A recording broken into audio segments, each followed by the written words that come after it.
Shalom Bapak Ibu Saudara yang diberkati oleh Tuhan Yesus Kristus. Berjumpa kembali kita pada pagi hari ini dalam Sarapan Rohani Jemaat Galang Ninghyang Abian Base pada hari Kamis 18 September 2025. Saya berharap bisa menjumpai Bapak Ibu dalam keadaan baik, sukacita dan damai sejahtera senang dilimpahkan oleh Tuhan Yesus Kristus. Bapak Ibu Saudara yang diberkati Tuhan, pada hari ini kita akan bersama-sama mendengarkan akan firman Tuhan. Namun sebelumnya mari kita memulainya dengan datang kepada Tuhan di dalam doa. Mari kita berdoa. Kami mengucap syukur Tuhan untuk hari yang baru yang Tuhan berikan bagi kami. Untuk kami bisa melihat kesempatan yang baru untuk kami kembali berkarya, beraktivitas. Bapa, kami bersyukur atas istirahat yang Tuhan karuniakan bagi kami, sehingga pagi ini kami memiliki tenaga yang baru untuk kembali bekerja dan melakukan berbagai macam hal yang Kau percayakan bagi kami. Kami rindu Tuhan, sebelum kami memulai hari ini, kami melandasinya dengan kebenaran firman Tuhan. Oleh karena itu, biarlah Roh Kudus Tuhan menolong kami, sehingga kami boleh mengerti akan firman-Mu dan terlebih lagi melakukan dalam kehidupan kami. Biarlah Engkau menolong kami pribadi lepas pribadi yang mendengarkan sarapan rohani pada pagi hari ini. Berfirmanlah kepada kami Tuhan, karena kami telah sedia untuk mendengar. Amin. Bapak Ibu Saudara yang diberkati Tuhan, dua ayat firman Tuhan pada hari ini yang boleh menuntun kita. Yang pertama terambil dari Yesaya 55 ayat 2. Tuhan berkata, "Mengapakah kamu belanjakan uang untuk sesuatu yang bukan roti dan upah jerih payahmu untuk sesuatu yang tidak mengenyangkan? Dengarkanlah aku, maka kamu akan memakan yang baik dan kamu akan menikmati sajian yang paling lezat." Kemudian bacaan yang kedua terambil dari Markus 12 ayat 44. Yesus berkata, "Janda ini memberi dari kekurangannya semua yang ada padanya, yaitu seluruh nafkahnya." Renungan kita pada hari ini diberi tema yang terutama. Bapak Ibu Saudara yang diberkati Tuhan, kita sebagian besar mungkin pernah mengalami kehampaan dalam diri atau kekosongan di bagian hati kita. Di saat anak-anak sudah mulai besar, sudah mulai dewasa, kemudian mereka mulai untuk mencari jalan hidupnya sendiri-sendiri. Mereka mulai tidak tergantung kepada kita sebagai orang tua. Seringkali kita merasa ada kekosongan di dalam hati kita. Ada satu ruang yang sangat rindu kita isi dengan kenangan-kenangan yang sudah lewat. Atau mungkin anak-anak kita yang sudah semakin besar, kemudian orang tua juga semakin tua sehingga jalan berpikir kita juga semakin berbeda. Anak-anak juga mungkin merasakan dia memerlukan orang lain atau memerlukan selain orang tuanya untuk mengisi kekosongan hatinya. Sebagai manusia, kekosongan di dalam hati atau kehampaan dalam hati yang kadang-kadang kita rasakan itu merupakan sesuatu yang normal. Ada banyak orang mengisi kekosongannya dengan beraktivitas, dengan bekerja keras, dengan mengumpulkan kekayaan, dengan melakukan berbagai banyak hal dengan maksud agar kekosongan hatinya dapat terisi. Mereka beranggapan bahwa apa yang dilakukan itu akan memberi kepuasan bagi dirinya, memberi kepuasan bagi batinnya. Nyatanya perasaan hampa itu seringkali tidak hilang, bahkan kadang-kadang menjadi-jadi sehingga kita merasa apa yang harus saya lakukan. Kekosongan itu bisa menghampiri siapa saja, apakah dia seorang pejabat, seorang masyarakat biasa, seorang orang dewasa, ataupun mungkin anak-anak yang sedang mulai mencari jati diri. Kekosongan itu diharapkan akan diisi oleh apa yang mereka lihat atau apa yang mereka miliki di dunia ini. Tetapi firman Tuhan pada hari ini, apa gunanya memiliki segala kekayaan tetapi tidak tahu apa yang harus dilakukan? Bapak Ibu, Allah melalui Nabi Yesaya menegur bangsa Israel yang pada saat itu sibuk lari ke sana kemari, menjauh dari Tuhan. Mereka mengejar apa yang mereka pandang baik. Mereka mencari apa yang seakan-akan memuaskan hati mereka.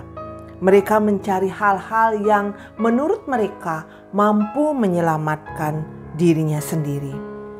Menghabiskan uang untuk sesuatu yang selain roti. Nah, roti di sini maksudnya metafora dari makanan rohani. Ini berarti mengabaikan apa yang sesungguhnya jiwa butuhkan dengan sibuk mencari kepuasan duniawi. Mencari kepuasan batiniah dengan barang-barang duniawi itu bukanlah hal yang tepat. Menghabiskan uang untuk mencari kekayaan duniawi itu merupakan sesuatu yang sia-sia. Hanya Allah yang dapat memuaskan kebutuhan jiwa umat Israel, termasuk juga kekosongan dari hati kita. Allah yang dapat memuaskan setiap kehampaan yang kita rasakan bukanlah harta dunia, bukanlah kepuasan yang bersifat duniawi. Tawaran ini telah diterima oleh seorang janda miskin.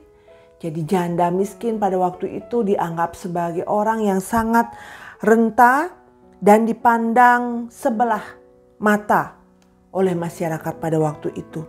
Namun disampaikan dalam Markus 12 ayat 44, persembahan janda itulah yang diindahkan Tuhan. Kenapa persembahan janda itu diindahkan oleh Tuhan?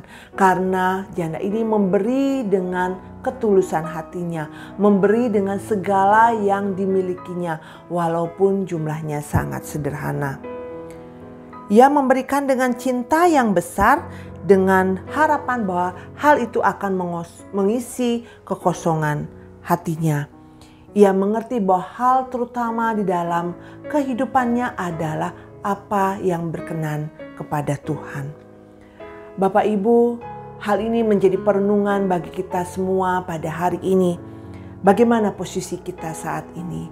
Apakah kita juga dalam situasi yang mengalami kekosongan di dalam hati kita? Apakah yang kita cari untuk menghilangkan kekosongan ini? Sesungguhnya tidak perlu menjadi kaya untuk bisa memberi.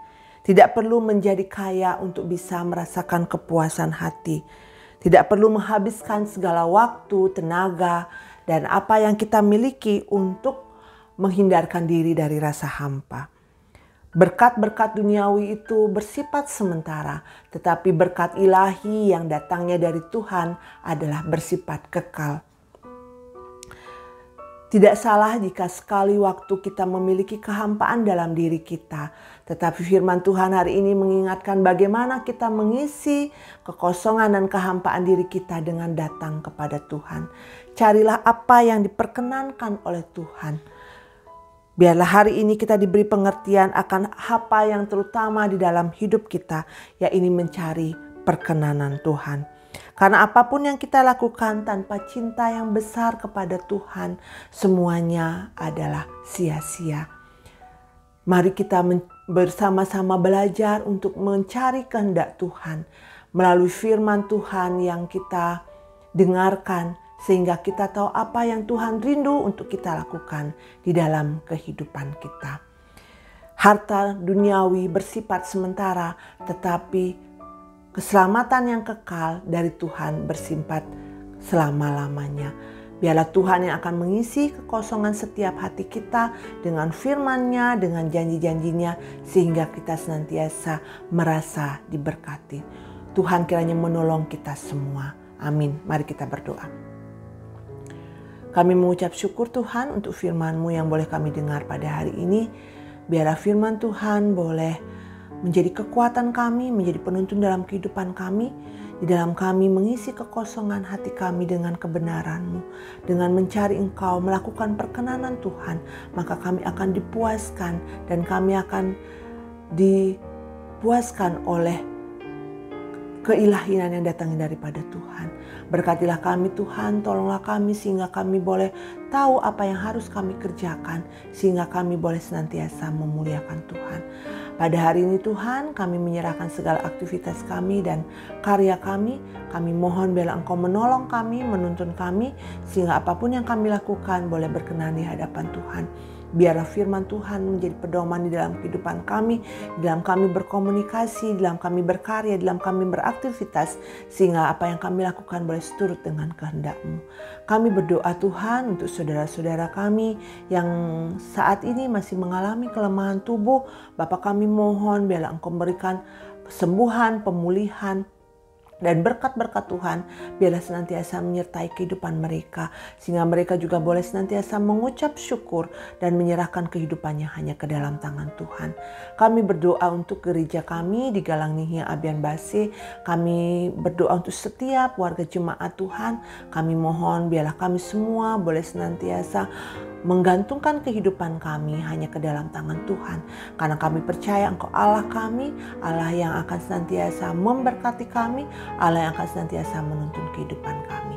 Terima kasih Tuhan, kami serahkan seluruh kehidupan kami hari ini hanya ke dalam tangan Tuhan. Dan kami berdoa hanya dalam satu nama, Tuhan kami Yesus Kristus. Amin. Selamat beraktivitas Bapak Ibu, biarlah perkenan Tuhan senantiasa kita cari sehingga kita boleh senantiasa dipuaskan di dalam Tuhan. Shalom.